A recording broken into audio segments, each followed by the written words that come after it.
Hey, what's up you guys? Welcome back to my channel. Obviously, it is the first day of October, and you know what that means on this channel, unless you're not new here. Or no, unless you are new here. Megan. Unless you're new here, October for me is special effects and Halloween makeup month. Basically, the entire month is Halloween for me. I'm a huge fan. We're going to have lots of tutorials, lots of fun. This is the only non-scary one, and probably the easiest one to achieve. I am obsessed with the mermaid makeup look. I did one 2 years ago, I believe, and I'm still a big fan of that look, so I decided to remake it, but I did blue this time, and I added some splotches, and I know it looks kind of like a weird rash, but I kind of made it look this way so that it would look like the scales were coming through my skin, and it would be more like I'm turning into the mermaid. You know, you get what I'm saying? Get it?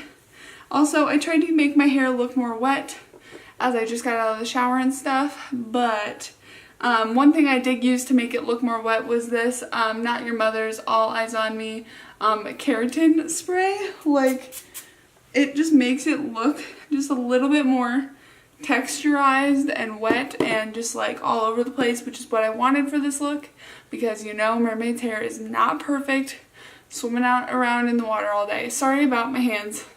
Can you tell I've been painting?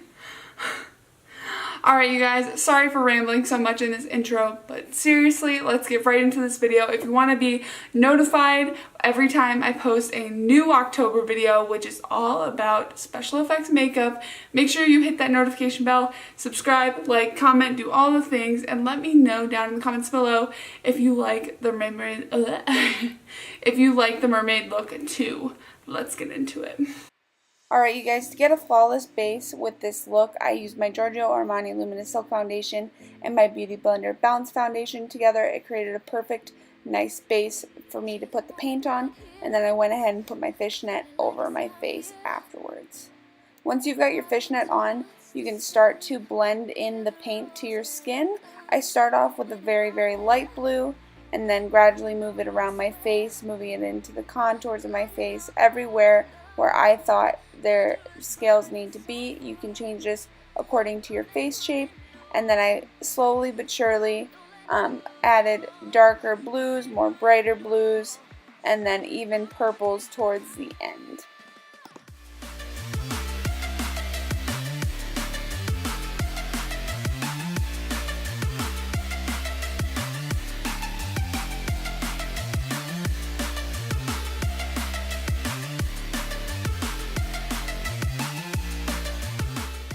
One thing I made sure to do was to blend everything in very well together. I didn't want there to be any lines in the transitions of my scales, and then I went ahead and popped off the net.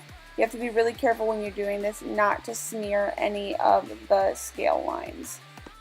After that, I took this Aftershock palette, taking the 2 blue shades and the 1 purple shade, and I went ahead and I blended that onto the eye to make a nice seamless look that would go super well with the shades of the scales. I just wanted it to be super important that they matched and everything looked really cohesive together. I then just added a little bit deeper of a blue into the outer corner to make it a little bit more cat eye like, and then I finally added some purple into the crease to make it more seamless and to match again with the purple to blue transitions. To finish off the eyeshadow, I did the same exact 3 steps underneath the eye, starting with the lightest blue, moving into the medium blue, and then into the deeper purple. And then after that, I went ahead and blended down my nose with the lightest blue color, and then adding in a little bit of the dark purple a little bit later on. Next up, I added some glitter, and I wanted to highlight my inner corners of my eyes, make them really stand out, as well as the tip of my nose and down the bridge of my nose. And then later on I also add a little bit of this glitter to my scales on the lowest part of the scale tip.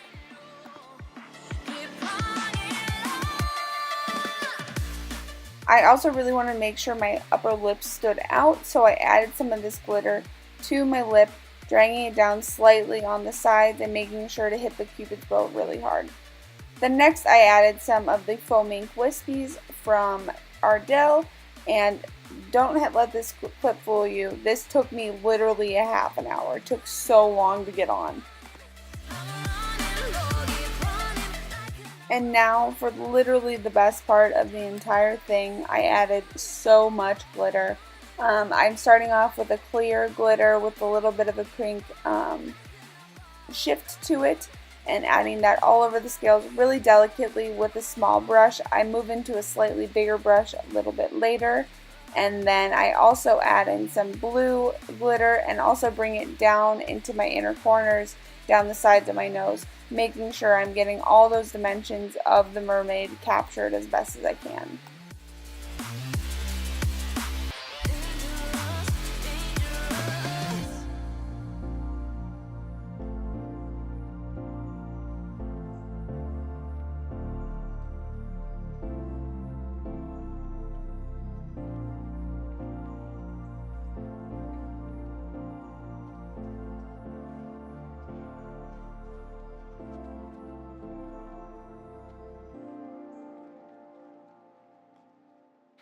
This was probably my favorite part of the look, adding the blue glitter to my bottom lip. I think it really made the look stand out and look a little bit different than what a lot of people usually put out during Halloween.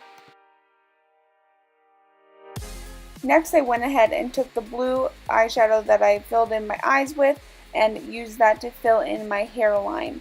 This is something that was really important to me. I wanted the look to look very seamless and to not have any bad transition areas from my hair to my skin. Alright, now moving on down to the body scales, I took my sponge that I originally used on my face and put the net over it this time. It's really hard to get the net to sit perfectly on your skin so you can make scales, so I decided to just put the net over it and make the scales that way, and I think it turned out pretty good. It really gave it a good effect of making the scales look like they were coming through the skin. And while I was doing this, I did make sure to go ahead and layer all the different colors just like I did the face, making sure to start with the lightest blue and end with the purples. I went to add in a ton of them, and I just kind of freehanded it and splashed it all over the place. As you can see, I kind of don't have a pattern or anything. I'm just adding them in as I go to make it look as cohesive and like scale-like as possible.